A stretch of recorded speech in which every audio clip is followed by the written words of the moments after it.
South Florida, this is Headliners, only on CBS News Miami. Hello, everybody, and welcome to Headliners. I'm Elliot Rodriguez. We begin with a health alert to tell you about out of Broward County, where parents with students at Manatee Bay Elementary School in Weston now have the option to keep their kids home from school. It comes after a 6th case of measles was confirmed at that school. CBS News Miami's Morgan Reiner is outside the school with details.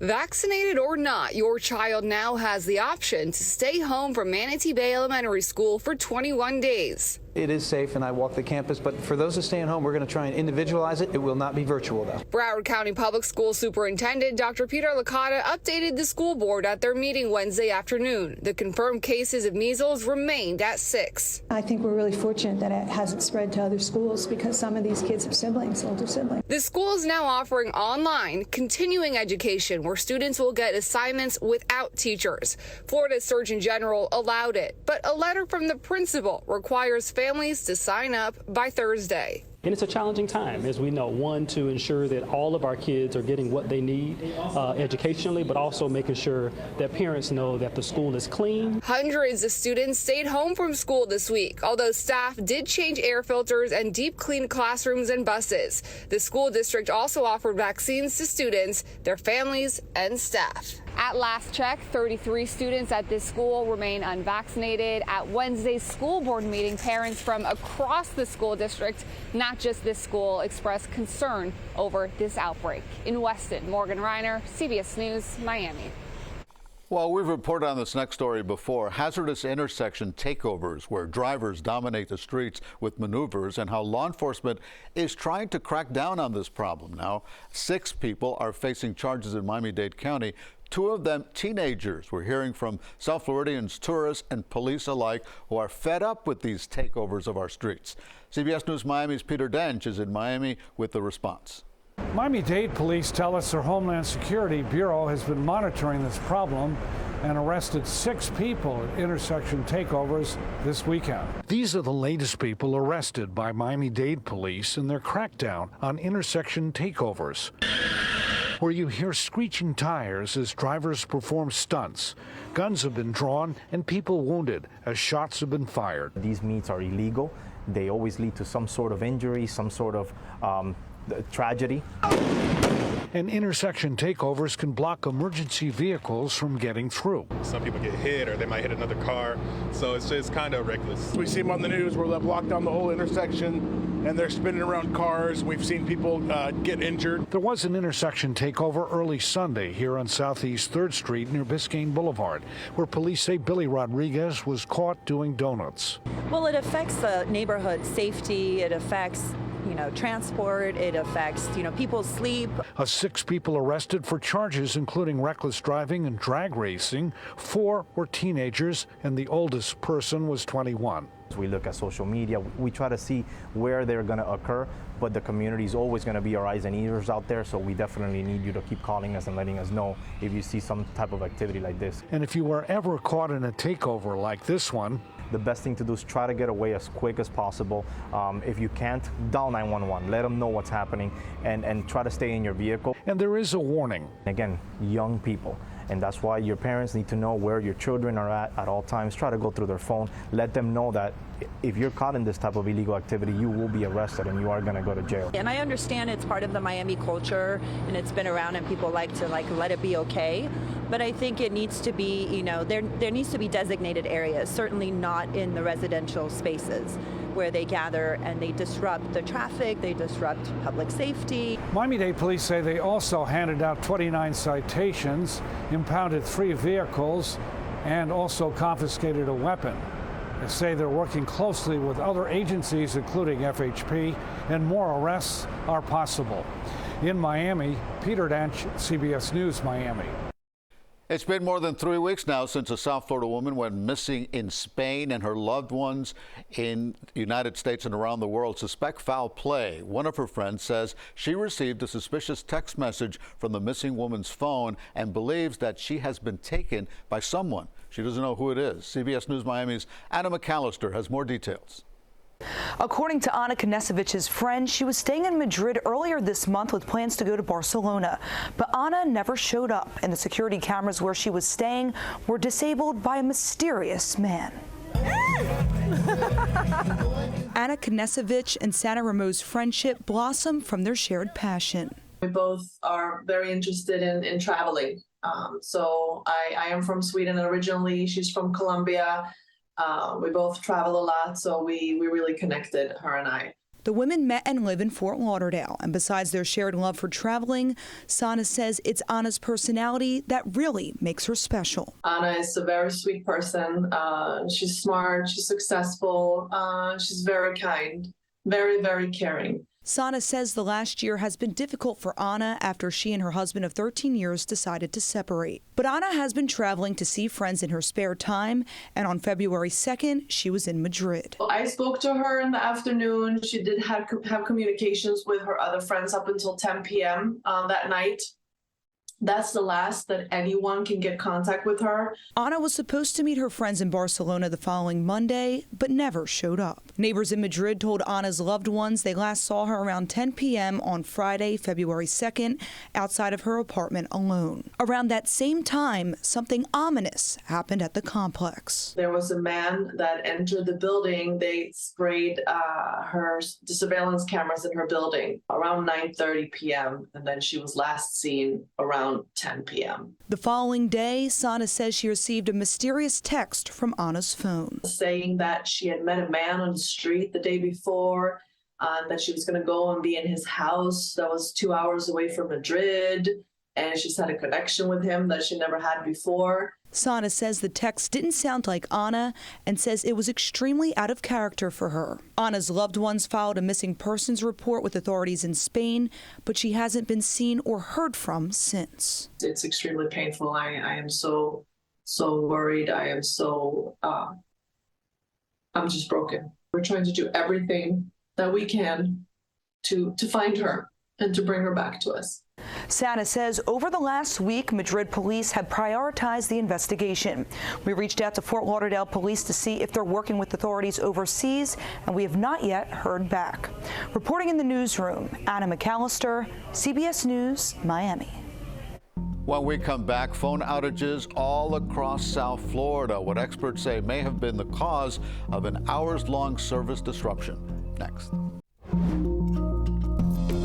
From South Florida, this is Headliners, only on CBS News Miami.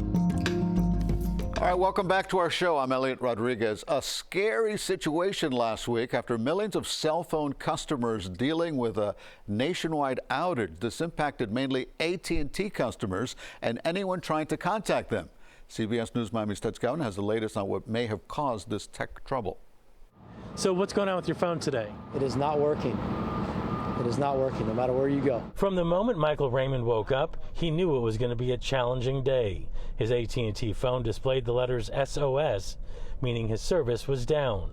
Not good for someone who depends on his cell for work. I can't work technically without my phone, so I don't want to sit in my apartment all day, so I decided to just go off the grid for a couple hours. Michael wasn't alone with no service. This map from Down Detector shows trouble across the country. Miami was in the top 10 for most impacted.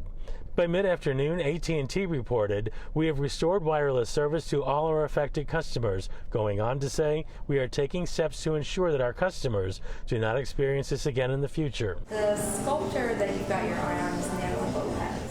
Carrie Chania runs the Bellagio International Gallery on Las Olas. She ended up late for work today. I was taking an Uber to work this morning and had issues connecting with the driver, and I had to cancel my ride and restart it 3 times. Once at work, Carrie found she had to do a lot of workarounds because of the cell phone outage. We're having a big VIP party here on Saturday, so just trying to coordinate with everybody, and the phones being down this morning definitely did have an impact on business. It's times like this that remind her how reliant we all are on our devices. Cell phones are a huge part of that business, and I'm sending texts and phone calls, I mean, all day long on the landline and on the cell phone and on 2 computers I usually have going. So the big question remains right now, why did this happen? At this point, we still do not have an answer. In Fort Lauderdale, Ted Scouten, CBS News Miami. On the environmental front, a new program at Florida International University is taking on climate change in a pretty big way. Armed with millions of dollars in federal funding, it aims to determine the impact sea level rise and saltwater intrusion is having on our infrastructure and on our drinking water. CBS News Miami's Trish Christakis was in Hollywood Beach today and checked out the new monitoring system on the coastline.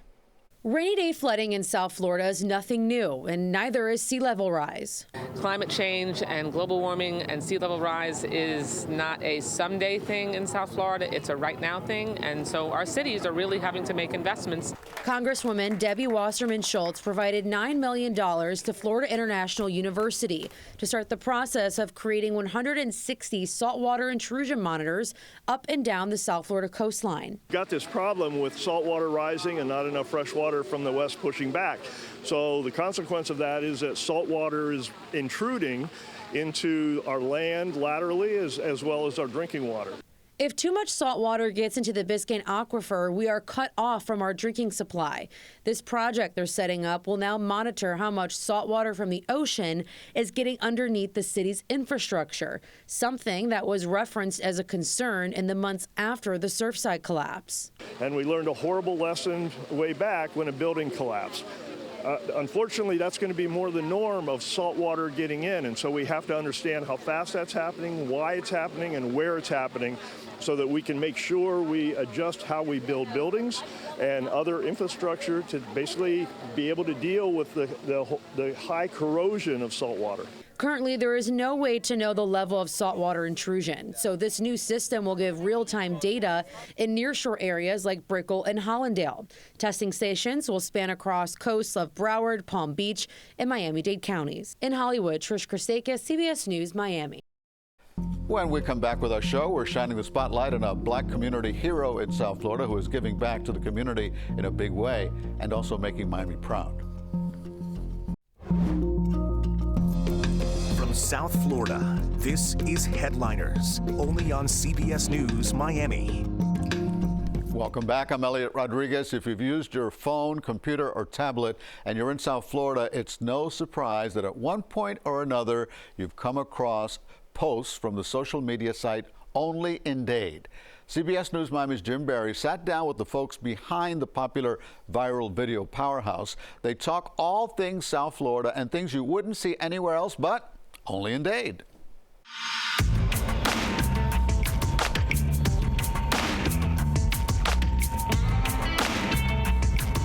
From its humble beginnings as a Facebook meme, Only-in-Dade has grown into a multimedia operation known for capturing all things wild and wacky in the 305.